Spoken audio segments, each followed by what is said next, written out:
May adlaw katawhan sa Dios sa Archdiocese sa Osamis. Sa ngalan sa tong talahawron nga Arsobispo, Archbishop Martin Sarmiento Humuad, uban sa mga kaugpungan sa mga kaparian sa tibok lokal nga simbahan sa Osamis, kini inyong amigong higala, Father MJ Samonte. Magahatod og pamalandong ninyo karong adlaw karon nga Huwebes, sulod sa ikaunom nga semana sa Pasko sa Pagabanhaw, Mayo 29, 2025. Ang ebanghelyo na atong pagabasahon o pawalandungan karon atong pagakutluon sa ebanghelyo sumala ni San Juan. Si Jesus mingon sa iyang mga tinun-an, sa dili madugay, dili na ako ninyo hikit-an, apan tapos sa mubong panahon, makita na usab ako ninyo. Pipila sa iyang mga tinun-an, miingon sa ilang mga kauban. Unsa ba'y kahulugan ni ining iyang giingon kanato? Sa dili madugay, dili na ako ninyo hikitaan, apan tapos sa mubong panahon, makita na usab ako ninyo. Ug siya nag-ingon usab, kay moadto man ako sa amahan, unsa may kahulugan ni ining iyang giingon. Sa dili madugay, nangutana sila, wala ta hisabti ang iyang gisulti. Si Jesus nahibalo nga buot silang mangutana kaniya, busa mingon siya kanila. Mingon ako sa dili madugay, dili na ako ninyo hikitaan, apan tapos sa mubong panahon, makita na usab ako ninyo. Dili ba ang inyong gipanagsultihan? Sultihan ko kamo. Maghilak kamo o magminatay apan malipay ang kalibutan, mag-uol kamo apan mahimong kalipay ang inyong kaguol. Mga igsuon ang ebanghelyo sa Ginoo. Daygon ikaw o Kristo. Mayang adlaw kanatong tanan, mga igsoon gyud ni Kristo. Karon adlaw nga Huwebes, sulod sa ikaunom nga semana sa Pasko sa Pagabanhaw. Ako ang pagtimbaya una sa ato ang umaabot nga i-install nga kura paroko diha sa Adoran, St. Matthew na si Father Edgardo Ponce. O sa tanang mga kaparian nato diri sa lokal nga simbahan sa Osamis nga nagsaulog silahang birthday, ordination anniversaries, o sa tanang mga parokyano nato nga nagsaulog silang wedding anniversary o silahang mga birthday, congratulations and enjoy.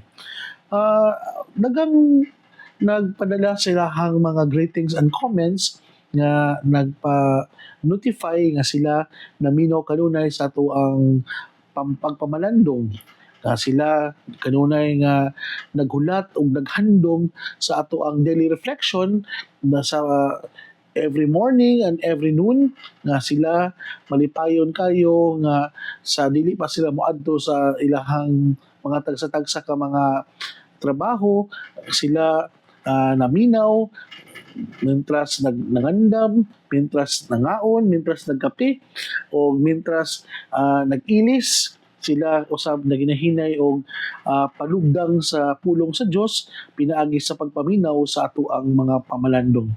Kini na mga impormasyon na atong nadawat gikan sa ato ang mga individuals na nagpadala sa ilahang mga comments and feedbacks, naghatag og mensahe diya sa Messenger. Personally, dako kini og kadasig kanamo nga sa mga inyohang mga reflection givers na in one way or the other, naghatag kini og kadasig sa pagpadayon, sa pagsakripisyo, sa pagpamalandong nga naapo diri mga tao nga naghandom ni ini nga mo kani ang among mahimong source of strength and inspiration nga sa panahon nga kami mohimo ni ini.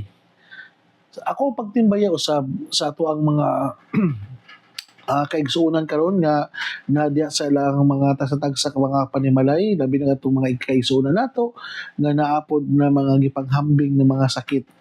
Labi na sa ato ang mga kaigsuonan na atong nabisitahan, gidihugan, giampuan, gipakalawat o gipakumpisal. Hinaot pa unta nga sa inana nga pamaagi inyohang masinati o ma-feel ninyo nga ang simbahan kanunay nag-uban og nagmahal kanato, nga ang ato ang mga ministro ato mga kaparian, kung kami naalay available nga oras, dili gyud mi mo dili sa paghatag sa maong mga sakramento o maong inyong mga request, kay kini man ang amo ang giparian, kini man ang amo ang gipanumpaan, kami andam nga moalagad sa tong katawhan sa abot sa amo ang makaya o sa abot sa amo ang kusog. Hinaot pa unta nga kami usab inyong iampo nga kami madasigon kanunay sa amuang pagpangalagad ug pagpadayon sa amuang ministeryo nga bisan pag naapon may mga personal na mga kakulian, mga suliran sa kinabuhi, dili kami mawad-an og gana tungod kinasayod kami nga ang Dios kanunay nag-uban kanato, nagdasig kanato o pinagi sa balaang espiritu, naghatag kanato og bag-ong kinabuhi ug bag-ong kusog sa pagpadayon diha sa pagpangalagad. Mga igsoon gud ni Kristo, daghan kayong tang makatunan sa ato ang ebanghelyo karon. Nga sa dihang miingon si Jesus, sa dili madugay dili na ako ninyo kikitaan apan tapo sa bubong panahon makita na usab ako ninyo. He is referring to his anticipation sa ihang kamatayon. Yes, we know that even Jesus himself na Ginoo ning sinati og kamatayon. Pero human sa tulo ka adlaw siya usab nga nakit-an nato og pagbalik. The crucified Jesus, ang Dios nga gilansang, ang Dios nga gisakit, ang Dios nga namatay, nahimong makahuluganon ang iyang kamatayon, ang iyang kasakitan, ang iyang mga pain and suffering sa dihang nabanhaw siya o sa dihang nabuhi siya o nakipag-uban og balik kanato.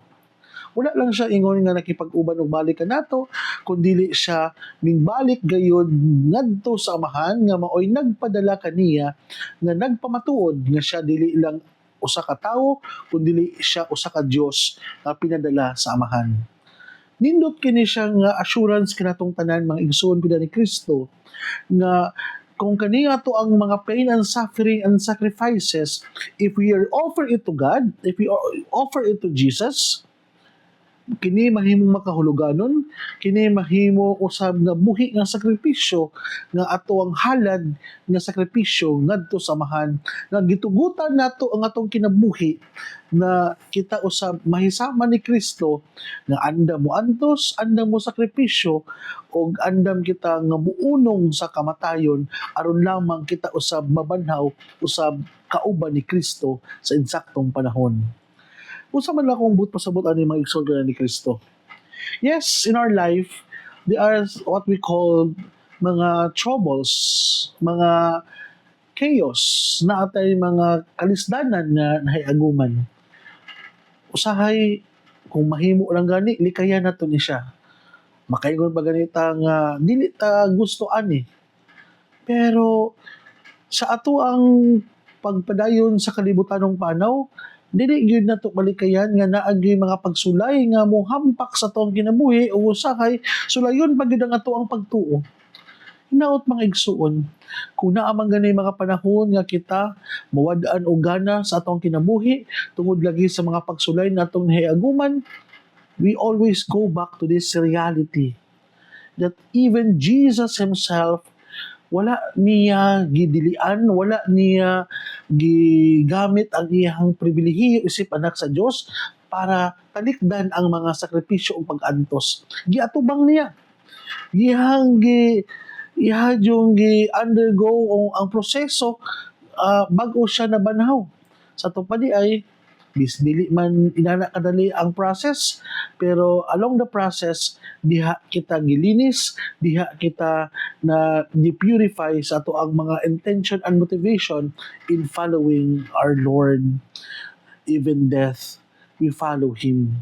Even in suffering, we find meaning and purpose nga numan nga nahitabo kini sa tuang kinabuhi. Inana unta nga tong mentality mga igsoon nga kung naaman gani mga pagsulay sa kinabuhi, dili na doon siya isipon nga silot sa Diyos kanato, kundi we are in communion with the pain and suffering and hardships and difficulties in life like Jesus. Iyang gitugutan kini nga mahitabo sa iyang kinabuhi, kinasayod siya nga wala kini nahitabo para lamang sakiton siya, kundi mas nahimong makahuluganon ang iyang existence, ang iyang pagkinabuhi aning kalibutan tungod anang mga kasakitan, tungod anang mga pagsulay, ug labi na ang kamatayon na iyang naiaguman. Kita usab, sama ni Kristo, makasinati og kamatayon. Ug sama usab ni Kristo, sa dili madugay, kita usab makita niya og pagbalik.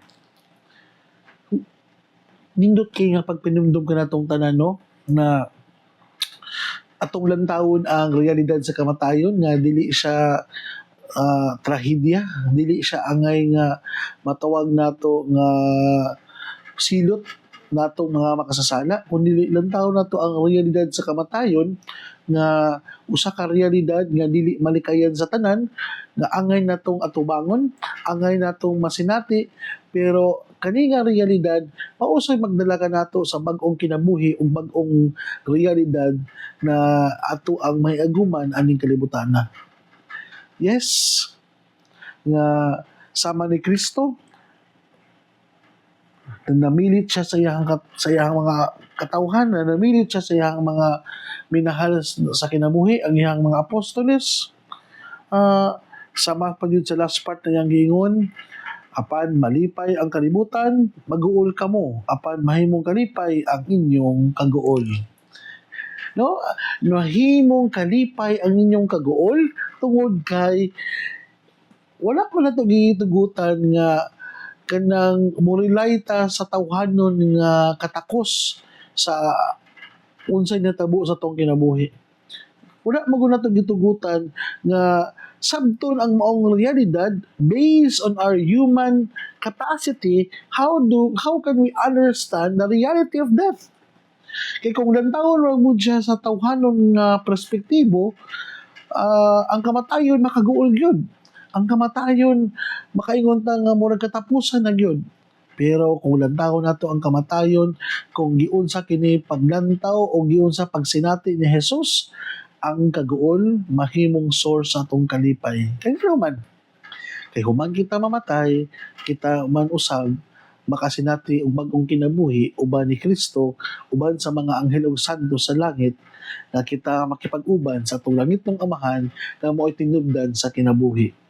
So, from sadness, from misery, from loneliness, kini turn into light, turn into inspiration, turn into happiness and joy, because we don't see death as the end, but we see death as a doorway towards eternity.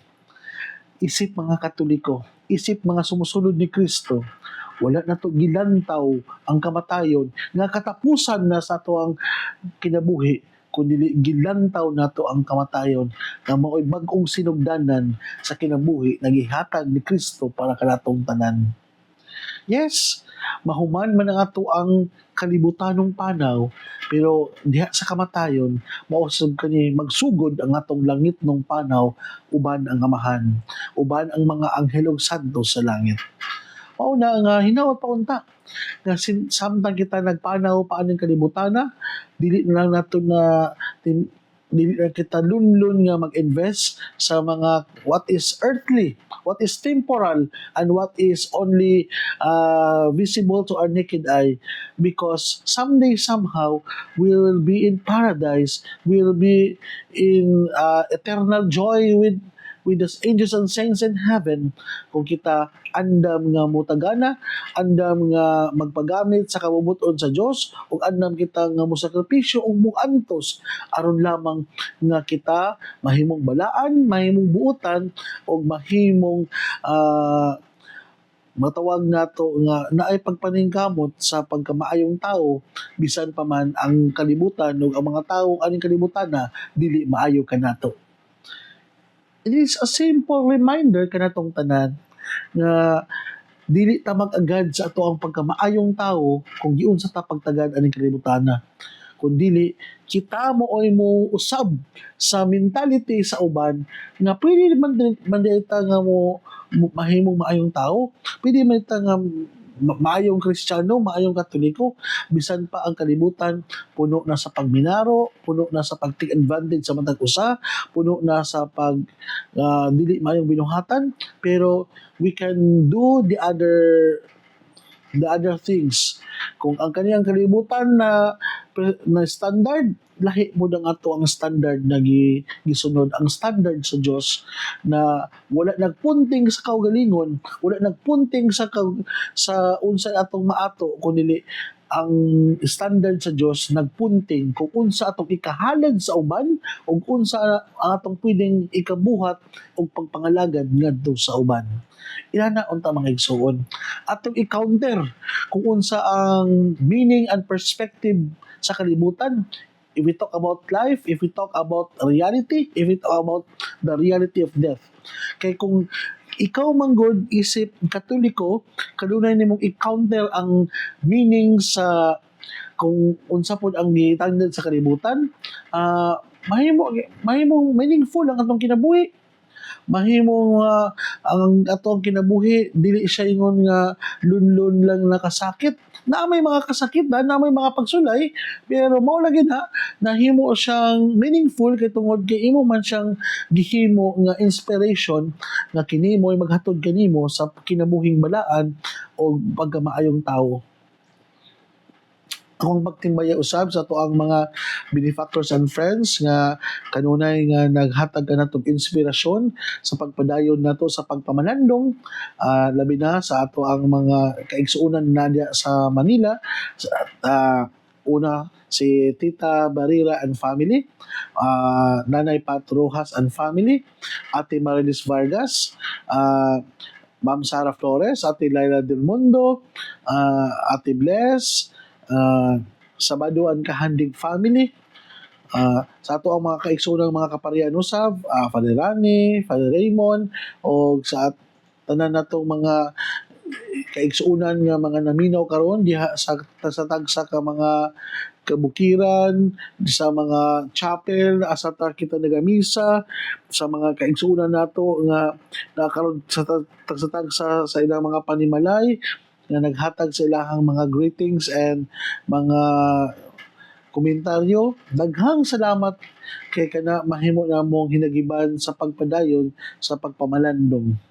So mga igsoon ko ni Kristo, akong gipasalamatan usab ang tanan natong mga kaigsuonan nga nahimong instrumento nga madasigon kita tungod kay sila kanunay man nga ming hatag o ganang oras o panahon nga mudumdum gayud sa pagpaminaw labi na sa mga sa Osbon ko, mga chapel nato, o banda sa mga neighboring ng mga dioceses o ng mga kasilingan ng mga probinsya, diya sa Lanao, diya sa Dipolog, diya sa Mulave, sa Dinas, sa Tabina. Nasayod ko nga layo naman min ninyo din sa Osamis, pero sa dihang duaw ko diya sa Atbang, diya sa Tabok, diya sa Lanao, naminaw, daghang mga naminaw sa DXDD ang pulpito sa kahanginan. So mga igsoon, din na kukuto, bayaw ka mong kalimot na ang pulong sa Diyos angay gayud nga pamation, pamalandungan ug paningkamutan nga mapuy-an. Ulahan ang tao na naningkamot magpuyo sa pulong ni Jesus, sama siya sa kahoy nga gitanumdap din sa sapa, kansang ang dahon dili gayud malaya. O panahon sa tingbunga, muhatag siyag maayong mga bunga.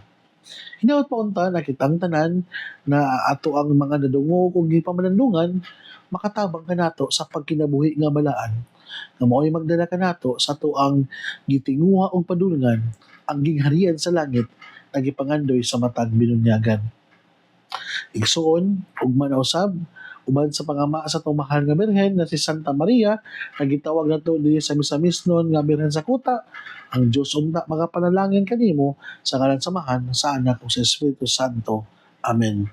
Once again, gibitahan ako ang atong mga kaigsoonang kaparian dinhi sa lokal nga simbahan sa Archdiocese sa Osamis. Ugma, Mayo 30 sa may takna sa kahaponon, magtapok-tapok kita din sa Immaculate Conception Cathedral para sa pagpasalamat ug duyog ambit sa akong ikaupat nga ordination anniversary. Daghang salamat sa inyong pag-anhi mga fathers o labi na sa itong mahal na asorbispo na atong makauban sa maong panihapon. God bless o maayong adlaw kanatong tanan.